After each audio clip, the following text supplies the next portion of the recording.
تبارك الذي نزل الفرقان على عبده ليكون للعالمين نذيرا. الحمد لله نحمده ونستعينه ونستغفره ونؤمن به ونتوكل عليه ونعوذ بالله من شرور أنفسنا ومن سيئات أعمالنا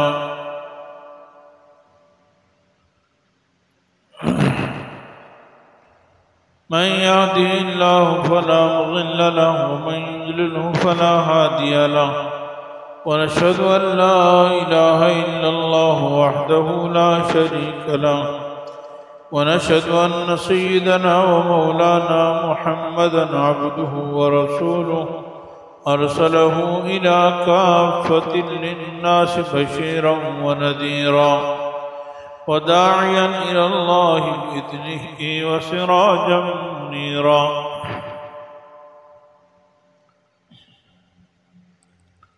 أما بعد فأعوذ بالله من الشيطان الرجيم.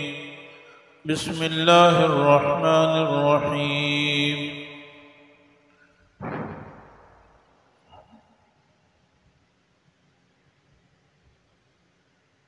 ولا تقولوا لمن يقتل في سبيل الله أموات بل أحياء ولكن لا تشعرون. صدق الله العلي العظيم وصدق رسوله النبي الحبيب الكريم ونحن على ذلك لمن الشاهدين والشاكرين والحمد لله رب العالمين. سب حضرات درود شریف اللهم صل على محمد وعلى آل محمد كما صليت على إبراهيم وعلى آل إبراهيم إنك حميد مجيد. اللهم بارك على محمد وعلى آل محمد كما باركت على إبراهيم وعلى آل إبراهيم إنك حميد مجيد. رب اشرح لي صدري ويسر لي أمري واحلل عقدة من لساني يفقه قولي. رب زدني علما. سب تعریفیں اللہ جل جلالہ کے لیے ہیں. اللہ جل جلالہ ساری کائنات کے خالق ہیں، مالک ہیں، رازق ہیں. اللہ تعالیٰ نے اس کائنات میں ہر سو نمونے پیدا فرمائے ہیں جو عبرت کے لیے بھی ہیں، نصیحت کے لیے بھی ہیں اور ہماری رہبری اور رہنمائی کے لیے بھی ہیں.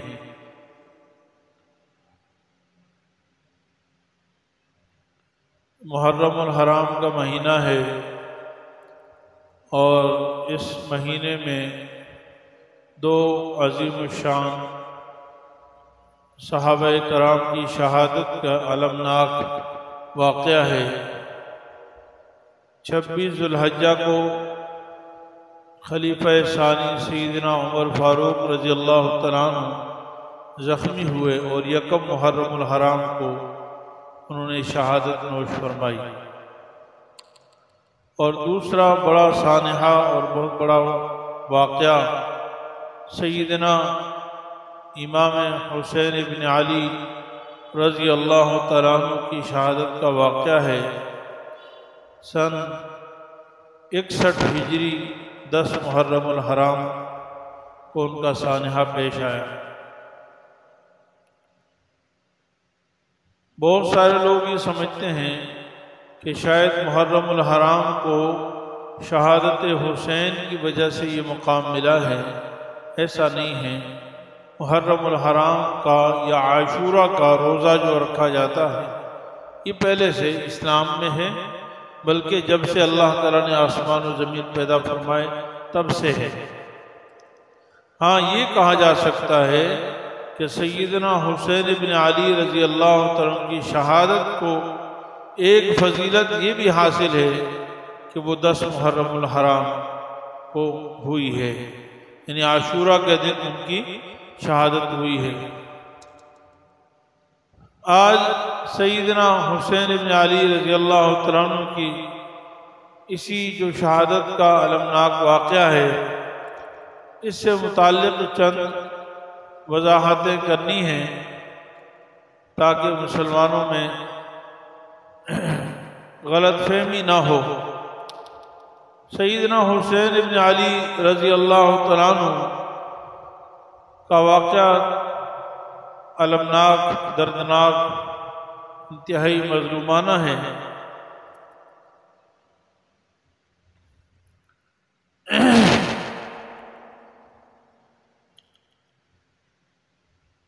حضرت سیدنا حسین بن علی رضی اللہ عنہ کی مقام اور شان وہ بھی آپ نے مختلف مقامات پر سنی ہوگی اور مختلف لوگوں سے۔ آپ آل بیت میں سے ہیں، نواسہ رسول ہیں، صحابی رسول ہیں، حافظ قرآن ہیں،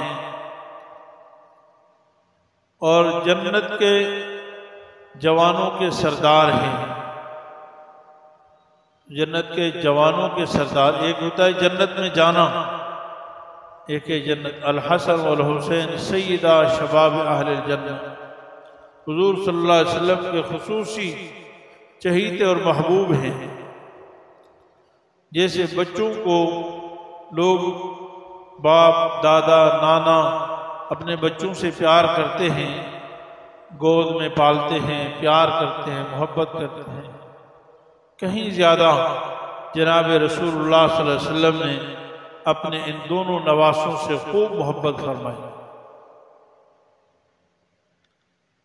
تو بہرحال ان کا مقام تو اپنی جگہ پر ہے، لیکن ان کی تاریخ میں شہادت کا المناک واقعہ کیسے پیش آیا، اس سے متعلق چند باتیں عرض کرنی ہیں۔ اور اس کا ایک بات تو یہ سمجھ لیں کہ یہ سب باتیں تاریخی ہیں، تاریخی واقعات ہیں، اور تاریخ میں بہت زیادہ خلط ملط ہو گئی۔ پھر بھی ہمارے محقق علماء کرام نے ان میں سے جو ان کے نزدیک مستند روایات ملی اس کے اعتبار سے گفتگو فرمائی ہے۔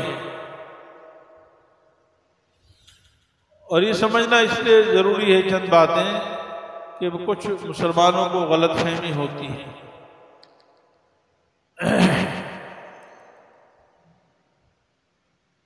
جو سب سے بڑا جھگڑا تھا بنیادی سیدنا حسین بن علی رضی اللہ عنہ کو، وہ تھا خلافت یزید سے۔ بنیادی بات یہ تھی کہ یزید کی خلافت قبول نہیں، لیکن خلافت یزید سیدنا امیر معاویہ رضی اللہ عنہ جو خود ایک بہت بڑے صحابی ہیں، انہوں نے یہ خلافت ان کو کیوں خلیفہ بنایا، اس کا تھوڑا سا پس منظر سمجھ لیجئے۔ حضرت سیدنا عثمان غنی، یہ بات ضروری سمجھ لیجئے اور اہم بات ہے، سیدنا عثمان غنی رضی اللہ تعالیٰ عنہ جب شہید ہوئے، اور جیسے سبائیوں نے اور باغیوں نے مختلف لوگ آئے اور مدینے پر حملہ کیا اور سیدنا عثمان غنی رضی اللہ عنہ کو دردناک انداز میں شہید کیا، تو حضرت عثمان غنی رضی اللہ عنہ کی شہادت کے بعد مسلسل مسلمانوں میں فتنے پھوٹ پڑے۔ حضرت سیدنا علی المرتضیٰ رضی اللہ عنہ کی جب خلافت شروع ہوئی تو اسی میں لڑائیاں شروع ہو گئی۔ حضرت عائشہ رضی اللہ عنہا بھی، اور حضرت سیدنا امیر معاویہ رضی اللہ عنہ اور حضرت علی کی جنگ مشہور ہے۔ ان میں یہ اختلاف تھا کہ حضرت سیدنا امیر معاویہ اور سیدہ عائشہ صدیقہ طیبہ طاہرہ ہم سب کی ماں، ان کی رائے یہ تھی کہ پہلے حضرت عثمان رضی اللہ عنہ کی شہادت کا بدلہ لیا جائے، اور حضرت علی رضی اللہ عنہ اور ان کے ساتھ جتنے لوگ تھے ان کی رائے یہ تھی کہ پہلے خلافت قائم ہو، جب خلافت مضبوط ہو جائے گی تو پھر بدلہ بھی لے لیا جائے گا۔ دونوں طرف کچھ بیچ میں ایسے لوگ بھی شامل تھے جو کسی طرح اتفاق نہیں چاہتے تھے، یعنی جو بیچ میں منافقین ہوتے ہیں، اور خصوصاً یہی لوگ جو حضرت علی رضی اللہ حضرت عثمان غنی رضی کی شہادت میں ملوث تھے۔ تو بہرحال بہت بڑی لڑائیاں ہوئیں، اور سیدنا علی المرتضیٰ رضی اللہ عنہ کا زارا زمانہ خلافت، پھر سیدنا حسن رضی اللہ عنہ کی زمانہ خلافت، یہ 5-6 سالہ دور مسلسل مسلمانوں میں خانہ جنگی اور لڑائی ہے۔ یعنی رسول اللہ صلی اللہ علیہ وسلم کے زمانے سے لے کر حضرت سیدنا عثمان غنی رضی اللہ عنہ کے زمانے تک اتنی شہادتیں نہیں ہوئی، مسلمانوں نے اسلام کی سربلندی کے لیے اتنی قربانیاں نہیں دی۔ رسول اللہ صلی اللہ علیہ وسلم کے زمانے میں تو 2-2.5 ہزار افراد ٹوٹل شہید ہوئے، آپ سب کی ٹوٹل 23 سالہ دور، اور بعد میں بھی اتنی زیادہ مسلمان شہید نہیں ہوئے جتنا یہ 5-6 سالہ دور میں مسلمانوں کی آپس کی خانہ جنگی میں اور لڑائیوں میں مسلمان شہید ہوئے، ہزاروں بلکہ لاکھ سے زیادہ افراد اس میں شہید ہوئے۔ مسلمانوں کے ساتھ لڑتے ہوئے شہید ہوئے، کافروں سے۔ تو یہ 5-6 سالہ دور انتہائی پریشانی کا دور تھا۔ سیدنا علی المرتضیٰ رضی اللہ عنہ نے کوفہ کو اپنا دارالخلافہ بنایا تھا، اور پھر خود حضرت سیدنا علی رضی اللہ عنہ کو بھی شہید کر دیا گیا۔ ان کے بعد حضرت حسن رضی اللہ عنہ خلیفہ بنے، ان کے صرف 6 مہینے خلیفہ بنے، اور حضرت سیدنا حسن رضی اللہ عنہ نے اس میں بہتری سمجھی کہ حضرت سیدنا امیر معاویہ رضی اللہ عنہ کے ہاتھ پر بیعت کر لی جائے اور خلافت سے دستبردار ہو جائیں، تاکہ مسلمانوں کی آپس کی خانہ جنگی اور لڑائی ختم ہو جائے۔ اور اس کی بشارت خود سیدنا محمد مصطفیٰ صلی اللہ علیہ وسلم نے بچپن میں دی تھی۔ جب حضرت حسن رضی اللہ عنہ چھوٹے تھے نا، تو آپ صلی اللہ علیہ وسلم فرمایا کہ یہ میرا بیٹا سردار ہوگا، اور اللہ تعالیٰ میرے اس بیٹے کی وجہ سے مسلمانوں کی 2 جماعتوں میں، بہت بڑی 2 جماعتوں میں صلح کروا دے گا۔ یہ پیشن گوئی رسول اللہ صلی اللہ علیہ وسلم نے کی تھی۔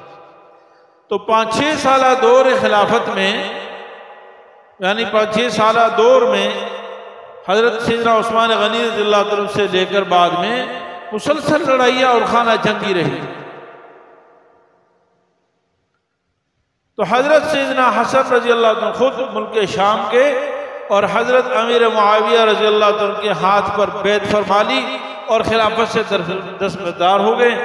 اس سے مسلمانوں کی یہ 6 سالہ 5 سالہ جو جنگی تھی اور لڑائیاں تھی یہ ختم ہو گئی، اختتام کو پہنچ گئی، اور اب پوری مملکت اسلامیہ پر، عالم اسلام پر سیدنا امیر معاویہ رضی اللہ عنہ خلیفہ بن گئے۔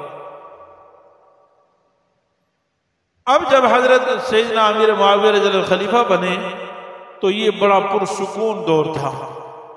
مسلمانوں نے اس دور میں جب سے یہ خلیفہ بنے اور حضرت حسن رضی اللہ عنہ نے ان سے بیعت کر لی، تو اس کے بعد لڑائیاں ختم ہو گئی۔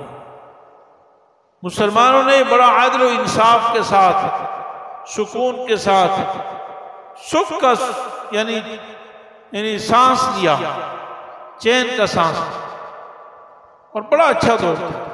کسی قسم کی بغاوت نہیں تھی، لڑائیاں نہیں تھی، ظلم نہیں تھا، کرپشن نہیں تھی، اور حضرت امیر معاویہ رضی اللہ عنہ صحابی رسول ہیں۔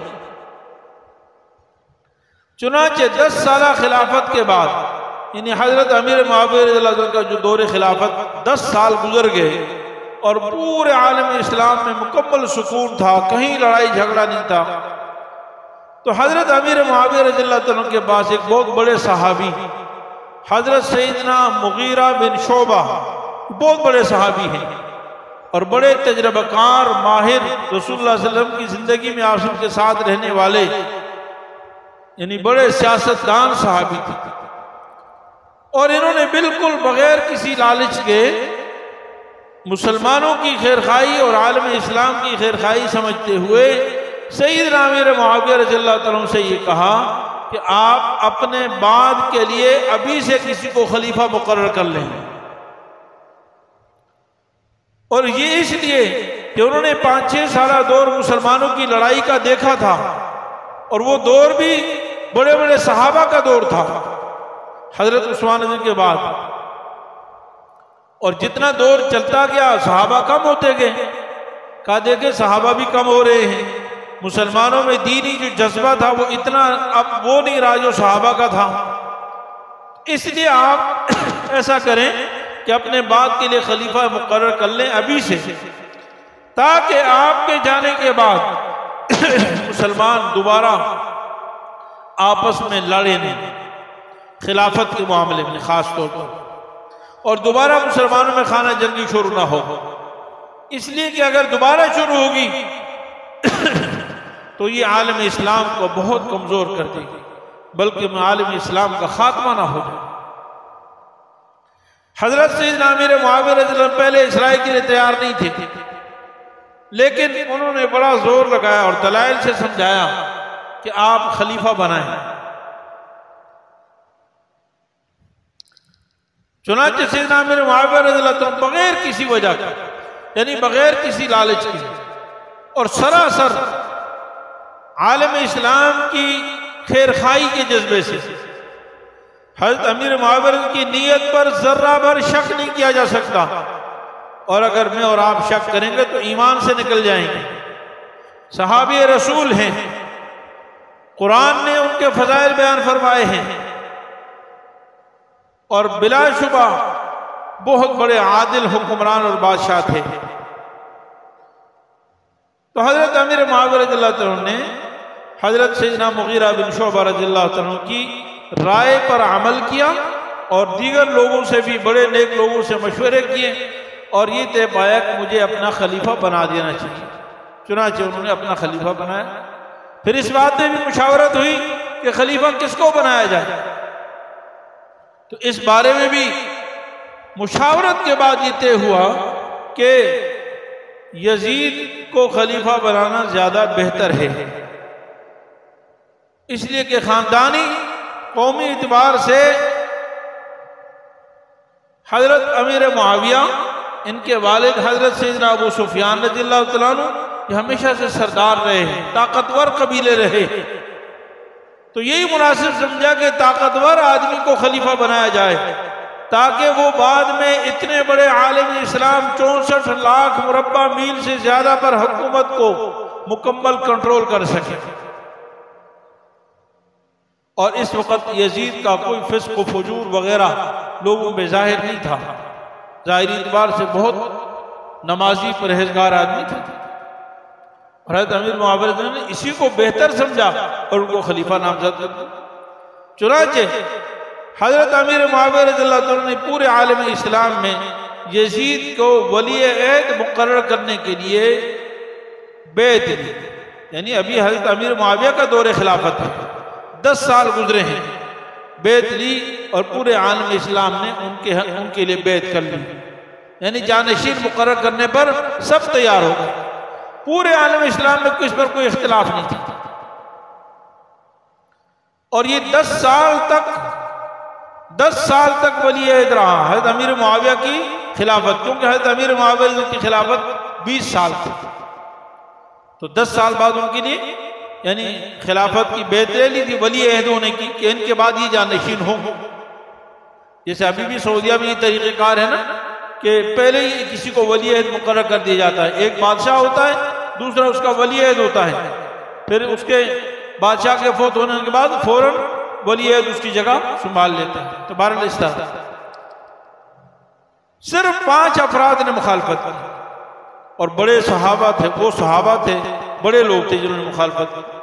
مدینہ منورہ میں نمبر 1 حضرت سیدنا ابوبکر صدیق کے صاحبزادے حضرت عبد الرحمن بن ابی بکر رضی اللہ عنہ، نمبر 2 حضرت سیدنا عمر رضی اللہ عنہ کے بیٹے حضرت عبداللہ بن عمر رضی اللہ عنہ، بڑے صحابی ہیں، نمبر 3 حضرت سیدنا عباس رضی اللہ عنہ کے بیٹے حضرت عبداللہ بن عباس، بہت بڑے مفسر قرآن، اور سیدنا زبیر رضی اللہ عنہ کے بیٹے حضرت عبداللہ بن زبیر، یعنی 3 صحابہ جن کے نام عبداللہ ہیں، عباد اللہ السلام۔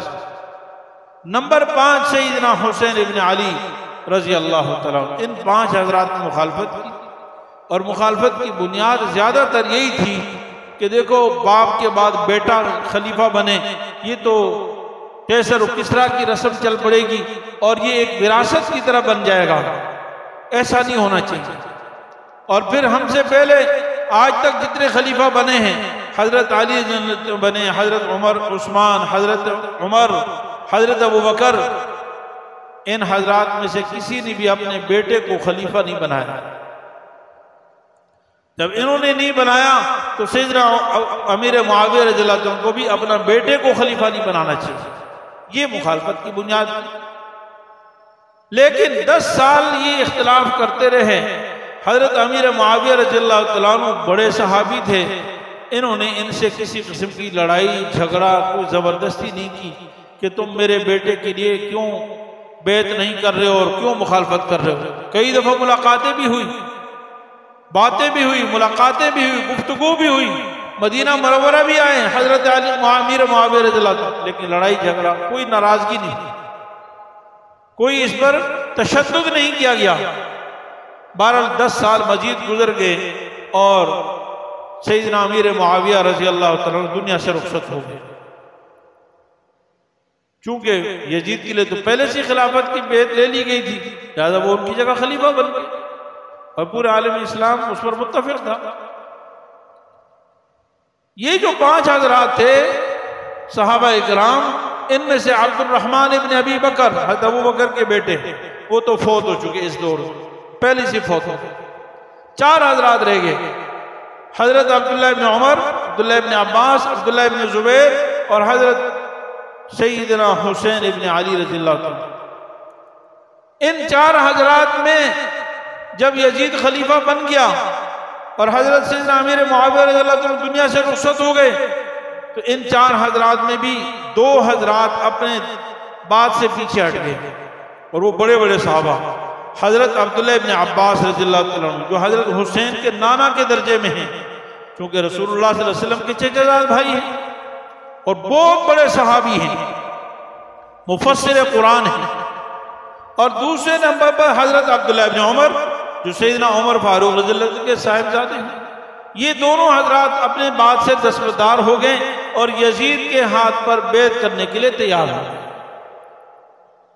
اور انہوں نے یہ کہا کہ دیکھو کرنا تو نہیں چاہیے تھا، امیر معاویہ رضی اللہ عنہ کو اپنے بیٹے کو نامزد نہیں کرنا چاہیے تھا، خلیفہ نہیں بنانا چاہیے تھا، یہ کیسر و کسریٰ کی روایت ہے، لیکن جب اب بن گیا اور پورے عالم اسلام میں اس کے ہاتھ پر اس کے لیے خلافت کی بیعت لے لی گئی اور سیدنا امیر معاویہ رضی اللہ عنہ دنیا سے رخصت ہو گئے، تو یہ کوئی اتنی بڑی بات نہیں ہے کہ اس کے لیے اب پورے عالم اسلام میں جنگ شروع کر دی جائے اور لڑائی کی جائے اور قتل و غارت گری شروع ہو جائے، مسلمانوں میں اختلاف ہو جائے۔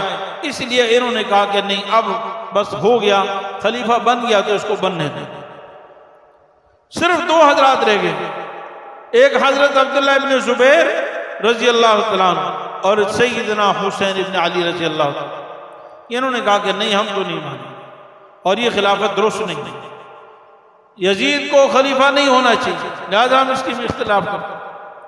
چنانچہ یزید نے پوری کوشش کی مدینہ منورہ میں ان سے بیعت لینے کی اپنے گورنروں کے ذریعے سے، لیکن یہ دونوں حضرات مدینہ منورہ چھوڑ کر مکہ مکرمہ چلے گئے۔ جب مکہ مکرمہ میں چلے گئے تو یہاں پر حضرت عبداللہ بن زبیر رضی اللہ عنہ حضرت حسین رضی اللہ تھے، کوفہ سے حضرت سیدنا حسین بن علی رضی اللہ عنہ کے لیے بہت سارے خطوط آئے، اور یہ خطوط انہی لوگوں کے آئے جو حضرت علی رضی اللہ عنہ کے ساتھ دینے والے تھے، جن کو شیعان علی کہا جاتا تھا، سبائی کہا جاتا تھا۔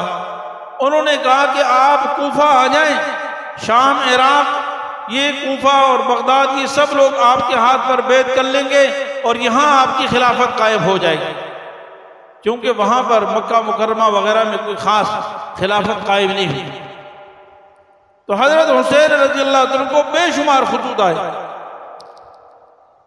جن کی وجہ سے سیدنا حسین رضی اللہ عنہ نے یہ ارادہ کیا کہ کوفہ چلے جاتے ہیں، چونکہ والد صاحب کا دار الخلافہ بھی کوفہ تھا، اس لیے لیکن باقی صحابہ کرام نے خصوصاً حضرت سیدنا عبداللہ بن عباس نے حضرت حسین رضی اللہ عنہ کو بہت سمجھایا. بعض روایت میں تھا پاؤں تک پکڑے کہ نہیں بیٹے ایسا نہیں کرو، آپ یہاں سے نہیں جاؤ. حضرت عبداللہ بن زبیر رضی اللہ عنہ جو دوسرے نمبر کے تھے انہوں نے بھی سمجھایا کہ نہیں آپ مکہ چھوڑ کر کوفہ نہ جائیں، اس لیے کہ کوفے والوں نے آپ کے والد کے ساتھ وفا نہیں کی، آپ کے ساتھ بھی وفا نہیں کی. حضرت حسین رضی اللہ عنہ بضد تھے کہ مجھے کوفہ جانا ہے.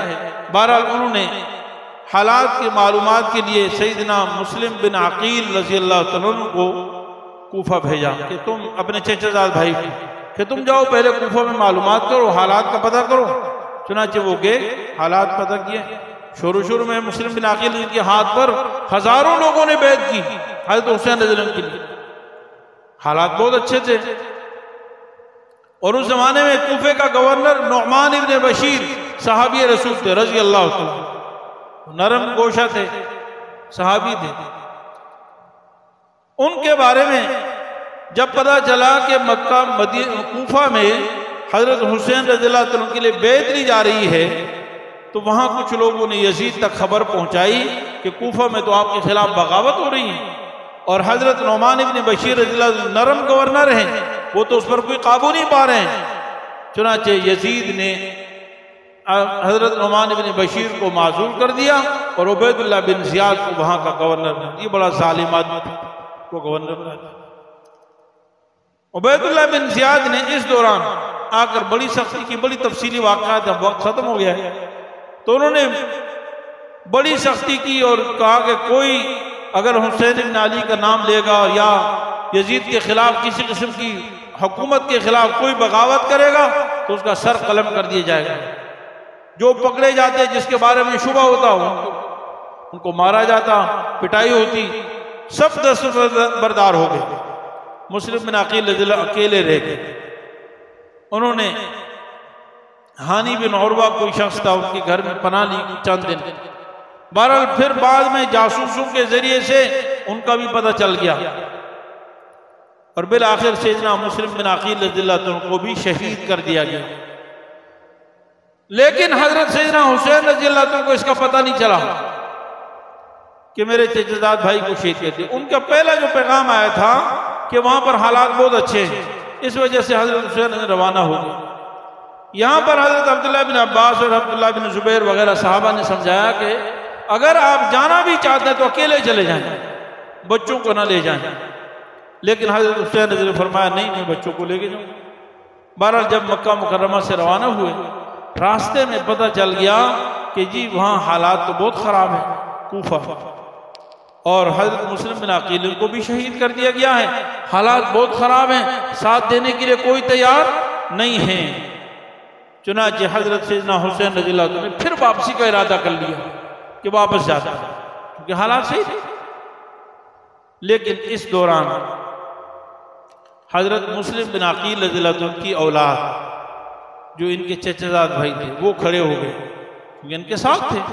انہوں نے کہا ہم تو واپس نہیں جائیں گے، ہمارے والد کو شہید کر دیا گیا اور ہم تو اپنے والد کا خون کا بدلہ لیں گے. چنانچہ سیدنا حسین رضی اللہ جرأت مند اور بہادر تو تھے، نواسے رسول تھے. انہوں نے اپنے ان چچا زاد بھائیوں کی اولاد کی غیرت اور ان کے ساتھ دینے کی وجہ سے مروتاً فیصلہ کیا کہ نہیں مجھے جانا چاہیے، تو ساتھ چلے گئے اور کوفہ پہنچے. وہاں جا کر حالات دیکھے تو حالات بالکل خراب تھے. عبید اللہ بن زیاد کا مکمل کنٹرول تھا اور حضرت حسین رضی اللہ عنہ کے ساتھ لڑنے کے لیے انہوں نے اپنی فوج بھیج دی. اللہ اکبر. سب سے پہلے حر بن یزید ایک شخص تھا، اس کے سپہ سالاری میں فوج بھیجی، لیکن وہ حر بن یزید خود حضرت حسین رضی اللہ عنہ کے لشکر میں شامل ہو گیا اور چنانچہ اس نے کہا میں تو لڑ نہیں سکتا. پھر عامر ابن سعد، یہ بھی بہت بڑے صحابی کے بیٹے ہیں، ان کو بھیجا اور کہا کہ جاؤ حسین ابن علی رضی اللہ عنہ کو گرفتار کر کے لاؤ اور یا ان کو قتل کر دو.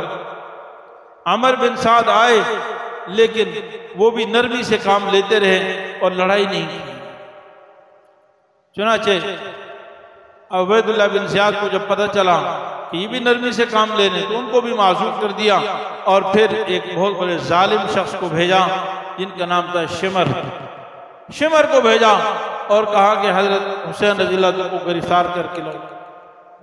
اس موقع پر حضرت حسین بن علی رضی اللہ تعالیٰ عنہ نے جب مقابلے میں بڑی دشمن کی فوج تھی، ان میں سے ایک ایک کا نام لیا اور کہا کہ اے فلاں ابن فلاں تو نے مجھے اتنے خطوط نہیں لکھے، اے فلاں ابن فلاں تو نے مجھے اتنے خطوط نہیں لکھے، سب کے راز فاش کر دیا۔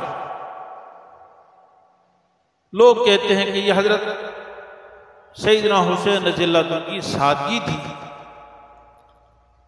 جب راز فاش ہوئے نا تو اب جو سامنے فوج تھی مخالفین، ان سب کے راز کھل گئے کوفی کہ یہ تو غدار ہیں، اور اصل تو غدار یزید بن معاویہ کی خلافت کے یہ لوگ ہیں، حضرت حسین نہیں ہیں۔ اس کے بعد حضرت سیدنا حسین رضی اللہ عنہ نے 3 مطالبات رکھے، لیکن مورخین یا محققین علماء یہ فرماتے ہیں کہ حضرت حسین رضی اللہ عنہ کی اس راز فاش کرنے کی وجہ سے مقابلے کی فوج ہر صورت میں آپ کو شہید کرنے کے لیے سیخ برپا ہو گئی۔ آپ نے 3 مطالبات رکھے۔ ایک مطالبہ یہ کہ میں واپس مکہ جانا چاہتا ہوں، نہیں لڑتا، ختم بات۔ دوسرا مطالبہ یہ رکھا کہ مجھے یزید کے پاس لے جاؤ، میں جانوں اور یزید جانے، بغاوت تو اسی سے ہے نا، یزید سے۔